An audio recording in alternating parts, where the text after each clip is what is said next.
રૂપિયા પેદા કર્યા પછી પણ જો સંતાનોને ન સાચવી શક્યા ને તો એ કરોડો પણ આનંદ નહીં આપે, અને કશી જ કમાણી નહીં કરી હોય પણ જો સંતાનોને સાચવ્યા હશે ને તો એટલો આનંદ આપશે કે ન પૂછો વાત.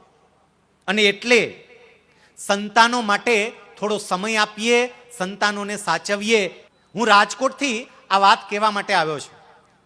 રાજકોટની અંદર અમારે એક પરિવાર છે, વસંતભાઈ લિંબાસિયાનો પરિવાર, અને એમના બા, એમના માતુશ્રી, એમને 100 વર્ષ પૂરા થયા એટલે માતૃવંદનાનો બહુ સરસ મજાનો એમને કાર્યક્રમ કરેલો, અને એ કાર્યક્રમની બધી જ વ્યવસ્થા મને સોંપેલી.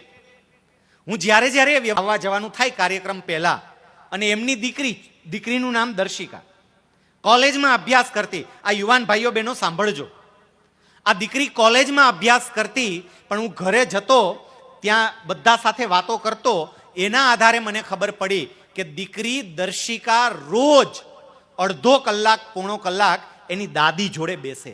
રોજ દાદી જોડે બેસે, દાદી જોડે વાતો કરે, દાદીને હસાવે, દાદી પાસેથી એના સમયની વાતો બધી. દાદી, તમારા લગ્ન થયા ત્યારે કેવું હતું? તમે દાદાને પેલા જોયા તક નથી જોયા? હે દાદા, હે દાદી, કયો ને મને. એવા દાંત કઢાવે, એવા હસાવે દાદીને. મેં વસંતભાઈને એવું કહ્યું હતું કે વસંતભાઈ, તમારા બા 100 વર્ષ જીવી ગયા, એમાં દીકરીનો બહુ મોટો ફાળો છે, કારણ કે દીકરી થોડો સમય બેસે છે ને, બાનું આયુષ્ય વધે છે. વડીલો સાથે થોડો સમય બેસો તો બિચારાનું બીપી કંટ્રોલમાં આવી જાય, ડાયાબિટીસની ગોળીઓ બંધ થઈ જાય, બીજી કંઈ દવાઓ આપવાની જરૂર નથી. બેસવું, અને દૂર રહેતા હોય તો સમયાંતરે વડીલોને ફોન કરવો. બીજાને બધાને બહુ ફોન કરીએ છીએ, જેની યારે કાંઈ લેવા દેવા ન હોય એને, તો થોડુંક વડીલોને ફોન કરવા, એમની જોડે વાતો કરવી, એમને બહુ ગમશે. આ વડીલો બધા એવા છે ને, નાના હતા ત્યારે આપણને એટલા સાચવ્યા છે, તો આપણે એને સાચવીએ.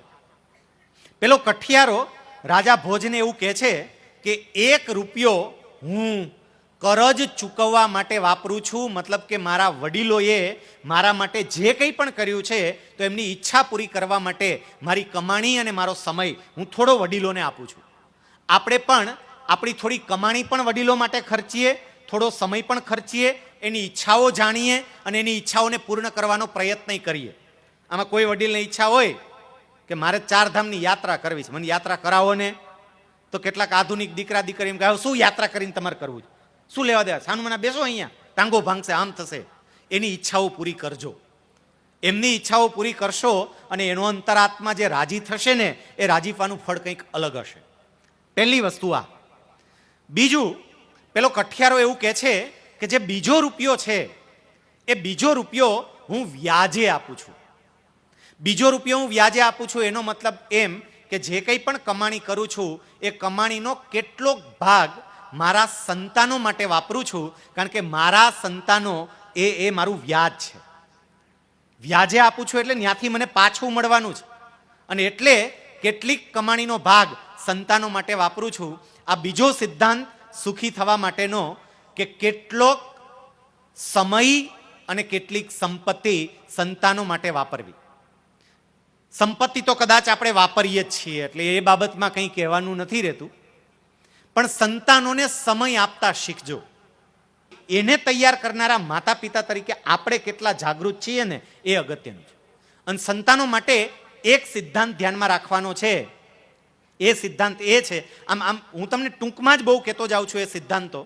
પહેલો સિદ્ધાંત મેં એ કહ્યો, જે ઘરમાં વડીલોનું માન સન્માન આદર નહીં હોય એ ઘરમાં ક્યારેય સુખ નહીં આવે.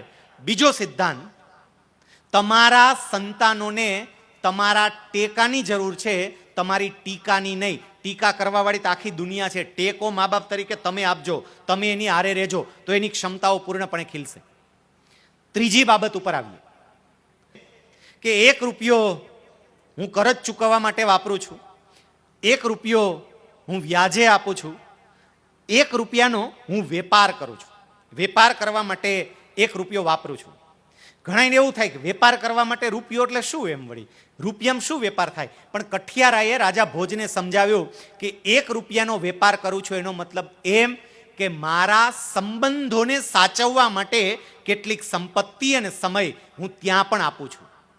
એક એ પણ સમજીએ કે સંબંધો સંપત્તિ કરતાં પણ વધારે અગત્યના છે અને એ સંબંધોની અંદર ક્યારેક નફો પણ થાય, ક્યારેક ખોટ પણ જાય, પણ એ સંબંધોને સાચવવા બહુ જ જરૂરી છે. સંબંધોને સાચવવા પડે સાહેબ.